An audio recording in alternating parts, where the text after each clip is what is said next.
Hello, lovely people. Today I want to talk to you about all the books I'm planning to read in May. Dooby dooby dooby dooby dooby dooby dooby dooby dooby doo. Dooby dooby dooby dooby dooby dooby dooby dooby Sophie Vlogs. May is Asian American and Pacific Islander Awareness Month, and it's also the month that the Asian Readathon happens, and I will be taking part in that again this year. It's run by Read with Cindy. I will include lots of links down below to lots of resources you can look at and that sort of thing. They always put together a few prompts. I have assigned a book sort of to each prompt, and then I've also thrown in a couple of extra books for the Asian Readathon and also a couple of extra books that I want to get to anyway. So, the first prompt is to read a book by an Asian author. All of my books for the Asian Readathon count for this. They're all by Asian authors, so that's great. The second prompt is to read a book with a friendship between two Asian characters. For this one, I have got Not a Virgin by Nuril Basri, which is translated by John H. McGlynn. This is a contemporary Indonesian classic. This is on my radar because of Matt at MCS Books. He reads a lot of translated fiction and a lot of queer translated fiction.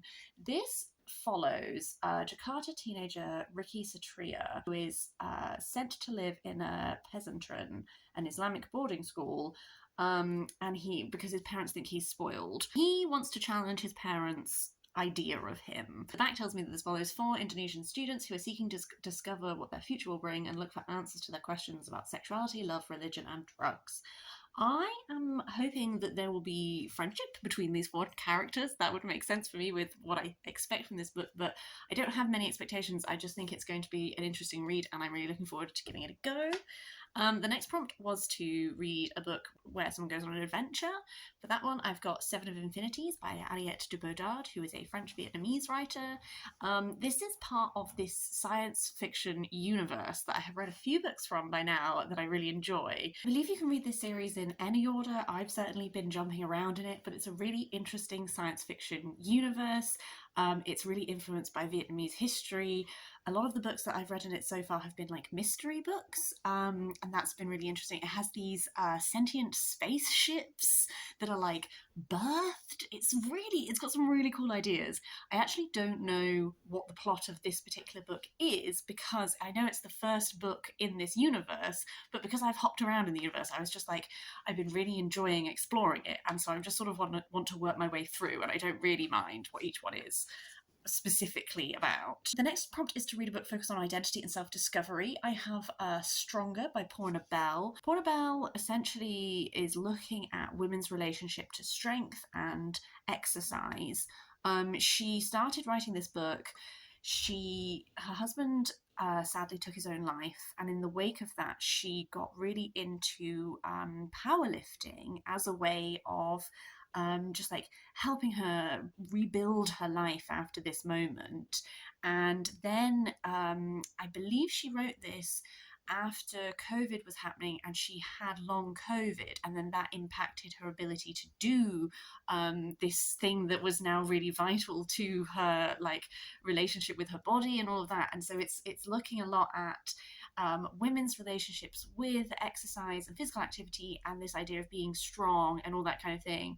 I have previously read a book called Eat, Sweat, Play, which was also looking a little bit at women's relationship with sport, but it ended up looking a lot at like sport in general and less of like a personal journey.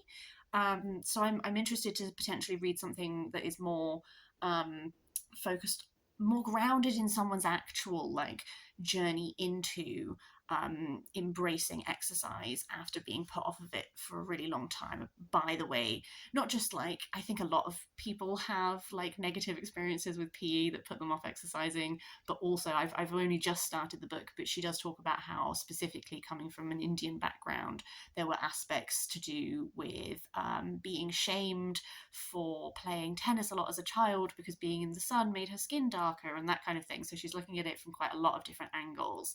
And I'm really enjoying it so far. I'm not very far in at all, but so far, so good. And then the final prompt is the one I struggled with, just because it didn't really match any of the books that I owned.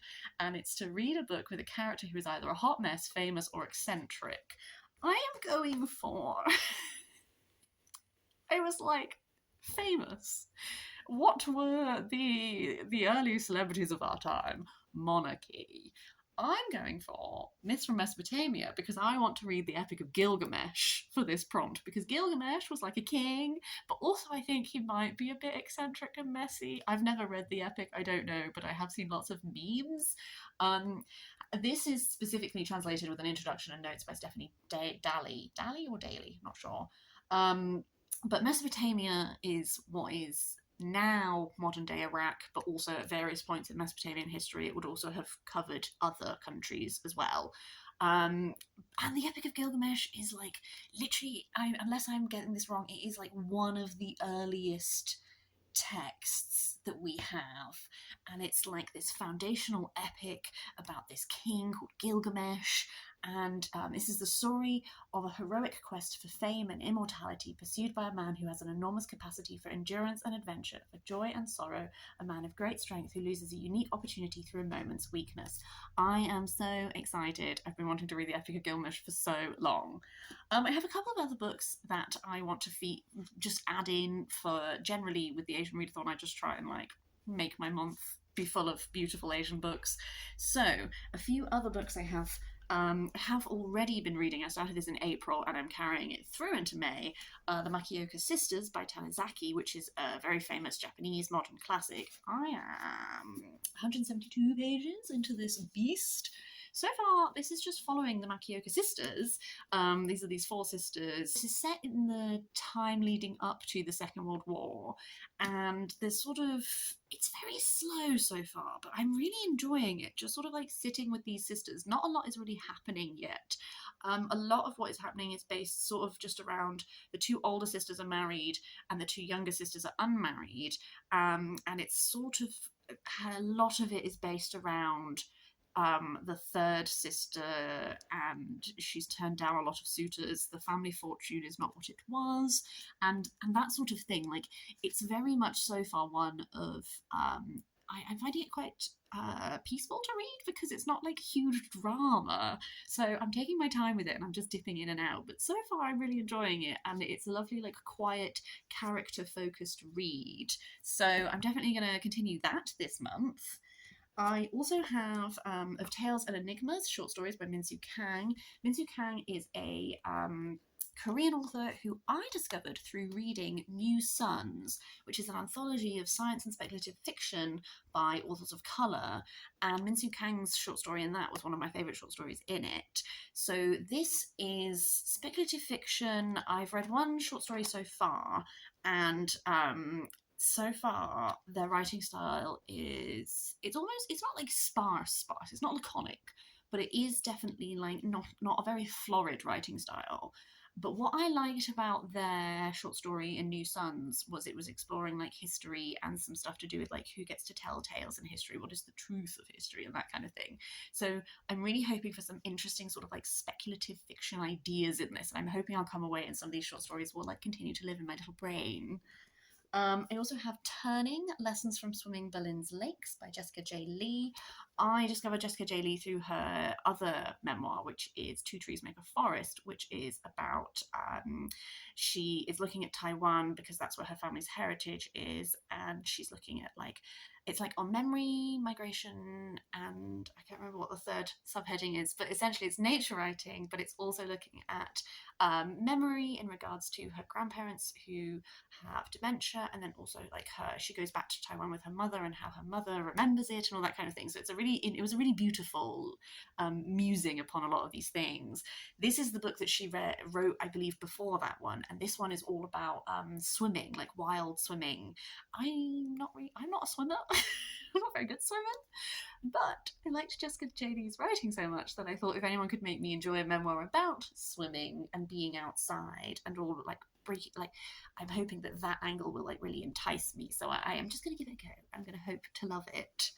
I also have another piece of science fiction, and that's The Three-Body Problem by Shijin Liu, which is translated by Ken Liu. This has been, I believe this is banned in China because it is using science fiction, but it is an unfavourable look at the current Chinese regime. I think that could be wrong. I don't know a huge amount about it, but I know that it is Yeah, the Beijing police ask nanotech engineer Wang Miao to infiltrate a secretive cabal of scientists after a spate of inexplicable suicides, and his investigation leads him to a mysterious online game which will immerse him in a virtual world ruled by the intractable and unpredictable interaction of its three sons. Um, this is one that some people love, and I have seen some people who really don't like it, and I'm very intrigued to see where I will fall on that spectrum. Some books that I am currently reading that I would like that will be carried through into this next month is I am currently listening to Enchantment on audiobook by Katherine May, which is she wrote it during the pandemic, and it is about essentially burnout and then trying to recapture that feeling of enchantment with the world.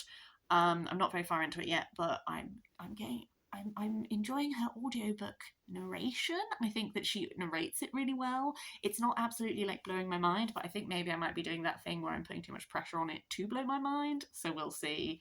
Um, I've only just started The Silk Roads, A New History of the World by Peter Frankopan, which is, I don't think I'm going to read all of this book, but I'm certainly reading some of it.